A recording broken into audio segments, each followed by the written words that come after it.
We begin with breaking news right now in South Minneapolis, where police say two teenagers are in critical condition after being hit by a car near the intersection of Lake and 17th Street South. Police say the crash was just one in a series of incidents caused by a man they believe was impaired.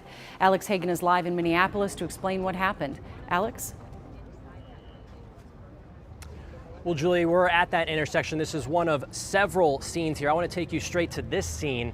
You can see this business here at the intersection of 17th and Lake clearly damaged. This is where police say a car crashed into that building, and while crashing into that building, rammed into two pedestrians. Those two pedestrians were teens, we're told, and both are in critical condition tonight. We're also told 5 people total, including the suspect, were injured in this incident. Now, police say this all started here on 17th just after 2 this afternoon when an off-duty officer heard some commotion and came across a car that had been hit by that suspect.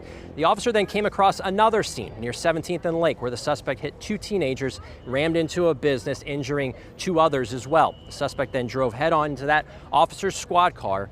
The driver refused to get out of his car later on, even though it was on fire and disabled. But police say they did get him out. This is horrific, and to have children run over through no fault of their own, to have a person inside of a building be harmed by this person, this is a tragedy.